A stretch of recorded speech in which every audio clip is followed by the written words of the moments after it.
23 अप्रैल से 23 मई यानी पहलवानों के धरने का 1 महीना पूरा। सीधे उन्हीं के पास चलते हैं। ब्रिजभूषण जी, 1 महीने का पहलवानों का धरना पूरा हो गया है। सबसे पहले तो आपकी अभी की टिप्पणी जानना चाहूंगा। पहलवान ये कह रहे हैं कि आप भी नार्को टेस्ट कराएं, हम भी नार्को टेस्ट कराएंगे, इस पर आप क्या कहेंगे? देखिए, नार्को टेस्ट का प्रकरण मैं लेकर के नहीं आया था। नार्को टेस्ट का प्रकरण कई दिनों से ओलंपियन पदक विजेता साक्षी मलिक बार बार बोलती थी कि नाम लेकर के कि ब्रिजभूषण सिंह का नार्को टेस्ट होना चाहिए, नार्को टेस्ट होना चाहिए। और फिर कल जब खाप पंचायत की बैठक हुई और खाप पंचायत के बैठक में निर्णय लिया गया कि हमारा मतलब नार्को टेस्ट होना चाहिए, तब मैंने कहा कि हाँ, मैं नार्को टेस्ट के लिए तैयार हूं, लेकिन साथ में ये भी चाहता हूं कि जिन जिन पहलवानों ने मेरे ऊपर आरोप लगाए हैं और उसमें जो मुख्य जैसे बजरंग है, दिनेश फोगाट है, इनके सहित जिन जिन पहलवानों ने हमारे ऊपर आरोप लगाए हैं, तो उनके भी नार्को टेस्ट हो जाए और मेरे भी नार्को टेस्ट हो जाए। उस पर मैंने ये कहा था कि एक ये जो जितने खिलाड़ी हैं जिन्होंने मेरे ऊपर आरोप लगाए हैं, ये अपना एक सहमति पत्र दे दें कपिल सिब्बल जी को, और मैं भी अपनी सहमति पत्र दे देता हूं कपिल सिब्बल जी को। और क्या प्रक्रिया होगी, कैसे होगा ये इनको तय करना है, मुझे नहीं तय करना है। लेकिन मेरे नार्को टेस्ट से अगर ये प्रकरण समाप्त होता है तो मैं नार्को टेस्ट कराने के लिए तैयार हूं, लेकिन शर्त मेरी ये है कि इनका भी नार्को टेस्ट होना चाहिए, क्योंकि मेरा मानना है कि इस षड्यंत्र के पीछे कोई और है और इसलिए उस षड्यंत्रकारी का नाम भी बाहर आना चाहिए। आपने इससे पहले भी आपकी मेरे साथ में बात हुई है, आपने ये कहा कि षड्यंत्र के पीछे कौन है, कोई है। ये कौन है? कोई कारोबारी है, कोई सियासतदान है, किसी पार्टी से जुड़ा हुआ है? अब सवाल ये भी पैदा होता है कि 1 महीने का धरना हो गया, पहलवान ये कह रहे हैं कि हमारे साथ तो अब खाप पंचायत के लोग भी आ गए हैं, फिर आगे क्या होगा? देखिए, जैसे दीपेंद्र हुड्डा का और भूपेंद्र हुड्डा का तो नाम सामने आ गया, आम आदमी पार्टी भी आ गई, किसान संगठन भी आ गई, पंजाब से जो एंगल आपको दिखाई पड़ रहा है, रोज जो 50-60 लोग आते हैं वो भी आ गए, दिल्ली के टुकड़े टुकड़े गैंग जिन्होंने मोदी जी के खिलाफ नारा लगाया तो वो भी आ गया। तो पॉलिटिकल एंगल तो आ ही गया है। अब उद्योगपति कौन है, ये बातें हवा में चल रही है। कोई कोई बाबा रामदेव का नाम लेता है, कोई कोई जिंदल का नाम लेता है। तो ये बातें तो सबको पब्लिक डोमेन में है, कोई छिपाने वाली चीज है नहीं। मैं अपने तरफ से तो बोल नहीं रहा हूं। और रहा सवाल ये कि अब 1 महीना हो गया तो इसके लिए मैं क्या करूं? 1 महीना से ये थोड़े झेल रहे हैं, पूरा देश इनको झेल रहा है। ये पूरे देश की मीडिया इनको झेल रही, हम भी झेल रहे हैं, आप भी झेल रहे हैं। जब सुप्रीम कोर्ट के हस्तक्षेप के बाद FIR हो गई तो दिल्ली पुलिस की जांच का इंतजार ये क्यों नहीं करते? फिर उसके बाद क्या बचता है? ये किस लिए धरने पर बैठे हैं? यूपी के मऊ में ब्रिजभूषण जी आपका एक बयान आया कि ये मामला सिर्फ गुड टच और बैड टच का है, इसका मतलब क्या है? इसका मतलब यह है कि मेरे ऊपर जो भी मुकदमे लिखाए गए हैं वो केवल किसी को मेडल पहनाते वक्त मैंने टच कर लिया है, किसी को योगा सिखाने के बहाने मैंने टच किया है। कोई मुकदमा ऐसा नहीं है जो बंद कमरे का हो और इनके साथ कोई गलत व्यवहार हो। ये पूरा प्रकरण गुड टच और बैड टच, मतलब गलत नियत से इनको छुआ गया या अच्छे नियत से इनको छुआ गया, गलत नियत से इनको देखा गया कि बुरी नियत से इनको देखा गया। कोई मेरे ऊपर इससे बड़ा मुकदमा नहीं है, क्योंकि मेरा बयान हो चुका है, मेरी गवाही हो चुकी है, मुझे अपने मुकदमे के बारे में मालूम है। कोई मुकदमा ऐसा नहीं है कि किसी के साथ मैंने कुछ किया हो, या अब शब्द नहीं पा रहा हूं कि मैं क्या कहूं। सारा मुकदमा जो है केवल गुड टच, मतलब अच्छे ढंग से छुआ गया या बुरी नियत से छुआ गया, इसी का मुकदमा है। अब पहलवान ये कह रहे हैं कि पॉक्सो के तहत केस दर्ज हुआ है। पहलवान ये कहते हैं कि जब तक आपको अरेस्ट नहीं करेंगे तब तक हम हटेंगे नहीं। लेकिन चूंकि आपका बयान हो गया है, एक बार बताइएगा, आपका ओपिनियन क्या है, ये केस किस तरफ जा रहा है? देखिए, मुझे जो कहना है वो मैं कह चुका हूं और पुलिस के सामने मैं 2 बार अपना बयान दर्ज करा चुका हूं और मुझे नहीं लगता है कि उस प्रकरण में कोई दम है, क्योंकि उसका भी कोई गवाही नहीं है इनके पास और कोई गंभीर आरोप भी नहीं है। मेरे समझ से गंभीर नहीं है, पास्को है इसलिए गंभीर हो जाता है, लेकिन आपको भी मालूम होगा, काफी दिन से आप सुन रहे हैं, कोई उसमें विशेष घटना का जिक्र नहीं है, केवल छूने का जिक्र है या टच करने का जिक्र है। और एक और भी चीज आपके जरिए समझने की जरूरत है। चूंकि आपका ये कहना है कि ये सिर्फ गुड टच और बैड टच का मामला है, जब कभी अगर मेडल देते हुए सामने पहलवान आ गए वहां पर गुड टच और बैड टच का मामला है, लेकिन पहलवानों का ये कहना है हम तो रो रो करके अपनी गुहार हम लगाते रहेंगे, जहां तक भी हमें अपनी गुहार लगानी है हम आगे बढ़ते रहेंगे, हम रुकने वाले नहीं हैं। देखिए, पहले पहले जब इन्होंने 18 जनवरी को गुहार लगाया तो खेल मंत्रालय ने एक जांच समिति बनाई, फिर आईओ ने जांच समिति बनाई। इनके कहने पर बबीता फोगाट को उस जांच में शामिल किया गया, जबकि वो धरने की सूत्रधार थी। फिर उस जांच रिपोर्ट का इंतजार करने के बजाय ये दोबारा आ गए। अब एफआईआर लिखी जा चुकी है, अगर कोर्ट महसूस करेगी, पुलिस महसूस करेगी तो मेरी गिरफ्तारी भी होगी, लेकिन इनके मात्र कह देने से तो मेरी गिरफ्तारी नहीं होगी। हर चीज के लिए कानून बना हुआ है। अगर कानून में ये होगा कि जांच की आवश्यकता नहीं है, गिरफ्तारी होनी चाहिए, तो कानून अपना काम करेगा, गिरफ्तारी हो जाएगी। तो इनको भरोसा क्यों नहीं है? ये भरोसा करके क्यों नहीं चलते? ये अभी से दिल्ली पुलिस पर सवाल क्यों उठा रहे हैं? अच्छा, एक बात बताइएगा, आपने इंटरव्यू की शुरुआत में मुझसे ये कहा कि आप रेसलिंग फेडरेशन ऑफ इंडिया के पूर्व अध्यक्ष नहीं बल्कि मौजूदा अध्यक्ष हैं, अभी भी आप अध्यक्ष हैं, क्योंकि बहुत से लोगों का ये मानना है कि पिछले 1 महीने में जो हुआ सिर्फ और सिर्फ कुश्ती का कबाड़ा हुआ है। पहला तो ये बताएं कि कुश्ती के कबाड़े का जिम्मेदार कौन है, और दूसरा ये जो नए पहलवान हैं कि आपसे आकर के मिलते हैं वो ये कहते हैं कि रेसलिंग फेडरेशन ऑफ इंडिया में आप ही रहें, आगे हमें पहलवानी करनी है, क्या कुछ और भी पहलवान हैं? देखिए, कुश्ती का जो भी नुकसान किया है वो उनका नाम है बजरंग पुनिया और विनेश फोगाट। अच्छा, 2 लोग इसके जिम्मेदार हैं। और पिछले साल मैंने 25 राष्ट्रीय स्तर के कंपटीशन कराए थे। इस साल मैं नंदनी नगर में कंपटीशन करवा रहा था, इन लोगों ने रुकवा दिया। लड़कियों का कैंप चल रहा था, इन लोगों ने रुकवा दिया। सोनीपत में कैंप चल रहा था, इन लोगों ने रुकवा दिया। अभी 30 से लेकर के 2 तक महाराष्ट्र की इकाई एक नेशनल करा रही थी, उसको इन लोगों ने रुकवा दिया। और कुश्ती का जो भी नुकसान हो रहा है उसका जिम्मेदार मैं नहीं हूं, उसके जिम्मेदार ये हैं। मैं तो जैसे मौका लगता है तैसे टूर्नामेंट कराने की कोशिश करता हूं। अभी आपने देखा होगा, जैसे मौका लगा तैसे मैंने एक नेशनल करा दिया, लेकिन कुश्ती के नुकसान की जिम्मेदार ये नहीं है, हम नहीं है, ये सीधे सीधे ही है। अब कह रहे हैं कि दिल्ली में कैंडल मार्च निकालेंगे और उनका यह भी कहना है कि खाप वाले जब साथ में आएंगे तो दिल्ली का घेराव करेंगे, दिल्ली का हुक्का पानी भी बंद करेंगे। पार्लियामेंट, कैंडल मार्च के अलावा पार्लियामेंट का जिस दिन उद्घाटन होना है उस दिन पार्लियामेंट भी घेरेंगे। और अभी जो हरियाणा के अंदर जो खाप पंचायत की बैठक हुई है उसमें किसान नेता राकेश टिकैत ने कहा है कि आंदोलन लंबा चलेगा, लंबे आंदोलन की तैयारी कर रहे हैं। तो उसके लिए मैं क्या कर सकता हूं? मेरे हाथ में तो कुछ है नहीं। अगर मेरे हाथ में कोई चीज होता तो मैं इनकी मदद करता। अब तो मैं खुद विक्टिम हूं, मेरे खिलाफ केस चल रहा है, पुलिस जांच कर रही है और मैं इसमें इनकी कोई मदद नहीं कर सकता हूं। और जो भी नुकसान हो रहा है इनके कारण हो रहा है। आपके हिसाब से षड्यंत्र के सूत्रधार, आपके हिसाब से आंदोलन के सूत्रधार विनेश फोगाट और बजरंग पुनिया हैं, क्यों?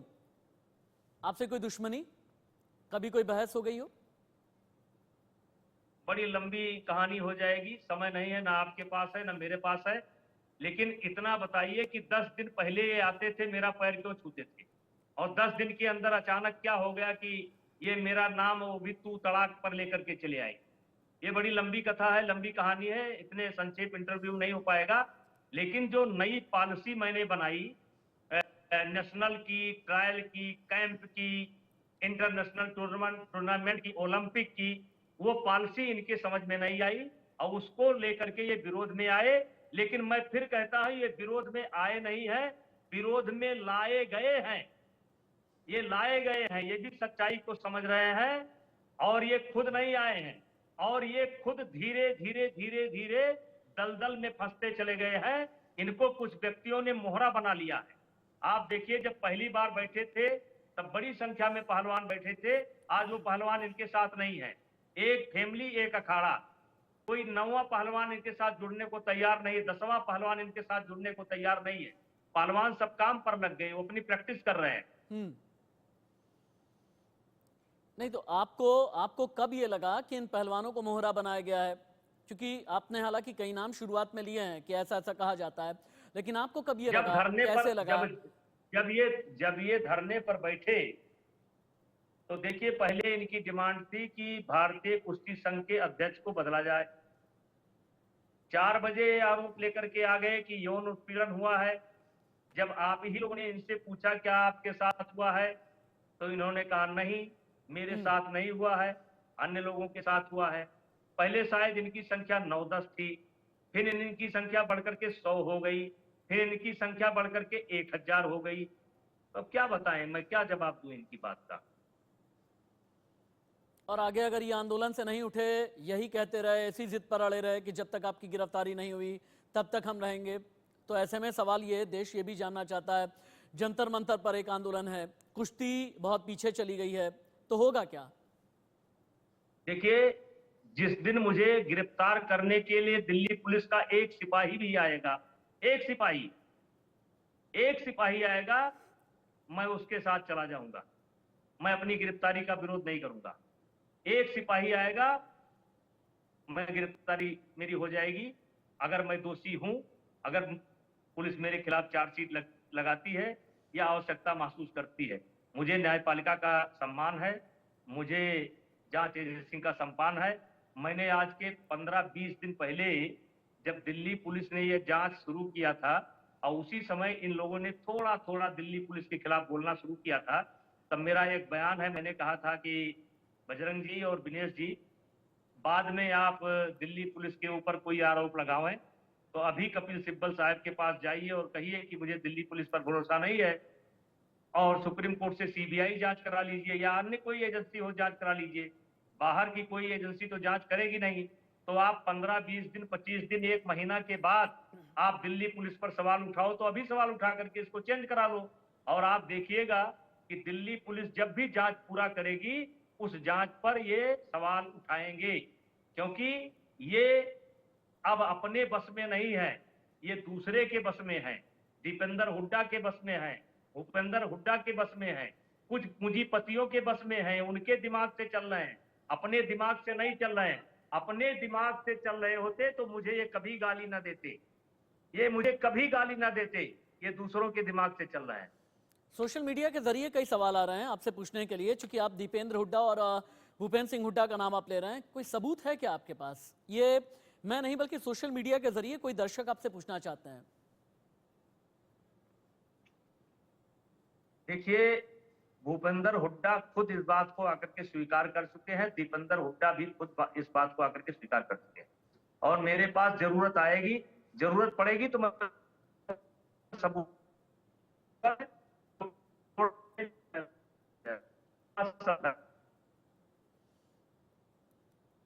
अच्छा ब्रिजभूषण जी, कुछ और भी सवाल आ रहे हैं। एक सवाल ये भी आ रहा है कि 2024 में आपकी सांसदी का क्या होगा, फिर से आपको इलेक्शन लड़ना होगा, 2024 में आप क्या करेंगे? क्योंकि 3 दशक की आपकी राजनीति है, आज की राजनीति है नहीं, तो 2024 में क्या होगा? 2024 में मेरी पार्टी अगर मुझे लड़ाएगी तो मैं लड़ूंगा और मुझे पक्का विश्वास है मेरी पार्टी लड़ाएगी और जहां से भी लड़ूंगा जनता जिताएगी। अगर सब कुछ ठीक ठाक रहा तो मैं आपको लोकसभा में मिलूंगा। ठीक है ब्रिजभूषण जी, चूंकि आपके वीडियो में कुछ ग्लिच आ रहा है, लेकिन अभी के लिए आपका बहुत बहुत धन्यवाद। आपने इंडिया न्यूज़ के साथ में बातचीत की है, अपना पक्ष रखा है और आपका ये कहना है कि अगर कोई एक भी पुलिस वाला को, एक सिपाही भी अगर आता है ना, तो फिर ऐसे में मैं कानून का पूरी तरह से पालन करूंगा, ये आपका कहना है। और आपने ये भी कहा ये पूरा मामला जो है गुड टच और बैड टच का है। सीधे आरजू सेठ के पास चलते हैं। साक्षी मलिक के साथ में आरजू सेठ भी इस वक्त जुड़ी हुई हैं। आरजू, साक्षी से आप बातचीत करें।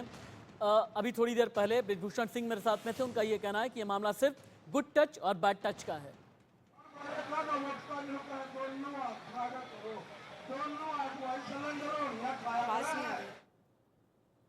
आरजू सेठ, आप सुन पा रही हैं मुझे? आरजू, अगर अब तक आवाज आ रही है थोड़ा हाथ ऊपर करें आप। आरजू, साक्षी मलिक से आप बात कर सकती हैं, आप लाइव हैं अभी। और उनसे ये पूछें कि ब्रिजभूषण सिंह ने मुझसे बात करते हुए ये कहा कि ये मामला गुड टच और बैड टच का है, इस पर साक्षी मलिक का रिएक्शन क्या है? साक्षी, ब्रिजभूषण शरण सिंह अभी हमारे साथ जुड़े हुए थे। उन्होंने कहा ये पूरा मामला बैड टच और गुड टच का है, छुआछूत का मामला ये उन्होंने बताया है। देखो, वो तो जो भी 7 लड़कियों की कंप्लेंट्स थी वो सुप्रीम कोर्ट में गई और उन्होंने बताया कि सीरियस एलिगेशंस हैं, तभी एफआईआर करने के लिए बोला सख्त। तो वो बोल रहे हैं ना, लेकिन कंप्लेंट्स में जो था उसको पुलिस को जांच करनी चाहिए निष्पक्ष। तो क्या दिल्ली पुलिस ने आप लोगों से अब तक कुछ बात की है? क्योंकि 2 रेसलर्स का रजिस्टर हो गया स्टेटमेंट, क्या आप लोगों से भी कुछ पूछताछ हुई है दिल्ली पुलिस द्वारा? जो स्टेटमेंट है वो तो सभी लड़कियों का हो चुका है, लेकिन पूछताछ नहीं हुई अभी हमसे कोई। ब्रिजभूषण शरण सिंह ने ये भी कहा है क्योंकि 4 महीने हो चुके हैं कि अब तक महिला पहलवान ये नहीं बता पाई है कि ये कहाँ पे हुआ है, कब हुआ है और कैसे हुआ है। देखो, ये चीज़ ना तो मैं किसी का ओपन अप कर सकती। ये जो था कंप्लेंट्स थी, ये सारी लिखित में सब बयान भी हो चुके हैं, तो वो ये ओपन बताने की जरूरत नहीं है कि कब हुआ, किसके साथ हुआ, कैसे हुआ। साक्षी, एक चीज़ और पूछना चाहूँगी क्योंकि 1 महीना पूरा हो गया है और आज आप लोग इंडिया गेट भी जाएंगे, कौन कौन शामिल होने वाला है और जो कैंडल मार्च निकालेंगे, क्या परमिशन दिल्ली पुलिस द्वारा दी गई है? देखो, परमिशन तो मिल गई है और जाने के लिए हमने सबको आमंत्रित किया है। हम जन समर्थन चाहते हैं। भारत की जितनी सारी महिलाएं, बेटियां हैं, जो भी हमारे कैंडल में आना चाहता है, हम चाहते हैं, आना चाहता नहीं, हम चाहते हैं कि सब आएं और हमें आरजू सेठ, अभी थोड़ी देर पहले ब्रिजभूषण सिंह जब थे मेरे साथ में, तो कह रहे थे कि ये पूरा जो आंदोलन है ये सियासी है और इसे कोई और स्पॉन्सर कर रहा है, और भूपेंद्र हुड्डा और साथ ही हुड्डा फैमिली का नाम ले रहे थे वो। और उनका ये भी कहना है आगे आने वाले वक्त में दूध का दूध और पानी का पानी हो जाएगा। हमारे साथ ब्रिजभूषण जुड़े हुए थे, तो उनका ही कहना है कि पूरा राजनीतिक हो गया है और इसके पीछे कांग्रेस के नेता दीपेंद्र हुड्डा का स्पॉन्सरशिप वो कर रहे हैं और आने वाले समय में दूध का दूध पानी का पानी हो जाएगा। नहीं जी, हमारे साथ, हम किसी पॉलिटिकल पार्टी को सपोर्ट नहीं करें, ना ही हमारा धरना किसी पॉलिटिकल पार्टी को सपोर्ट करता। हम तो सिर्फ यही कहना चाहेंगे कि हमारा मंच सबके लिए खुला है। जिन्होंने समर्थन दिया सब आए, कांग्रेस नेता आए, आप पार्टी से आए, बहुत आए, तो वो हमारा दुख देख के आए, हमें समर्थन देने आए कि हम आपके साथ हैं, आप लगे रहो। तो कोई ऐसे पर्टिकुलर पार्टी का किसी का कोई नहीं, ना हम किसी पर्टिकुलर पार्टी को सपोर्ट करते। साक्षी, क्योंकि आगे की क्या ये कहना है कि आगे आने वाले वक्त में दिल्ली का घेराव करेंगे। अगर खाप पंचायत वाले आ गए तो फिर जो नई संसद की बिल्डिंग बन रही है उसका भी घेराव करेंगे। विरोध करने का ये कैसा तरीका हुआ कि लोकतंत्र के नए मंदिर का ही घेराव कर दें? साक्षी, आप लोग 28 मई को नई संसद पे भी जा रहे हैं, क्योंकि जो संसद होती है वो देश की होती है, लेकिन उसका घेराव करना एक देश पे भी सवाल खड़े करता है इस तरीके की। देखो, ये हमारे बड़े बुजुर्ग खाप पंचायत ने फैसला लिया है। उनको लगता है कि इतना एफर्ट करना चाहिए और 28 तारीख को वहाँ महिला महापंचायत हो रही है, तो बिल्कुल हम अपना एफर्ट कर रहे हैं। कितने लोग जाएंगे, कौन कौन जाएगा? वो महिला पंचायत जो होगी उसमें कब जाएंगे और कितने लोग जाएंगे? 28 तारीख को जाएंगे और टाइमिंग अभी डिसाइड नहीं होगा, जो भी होगा वो बता दिया जाएगा।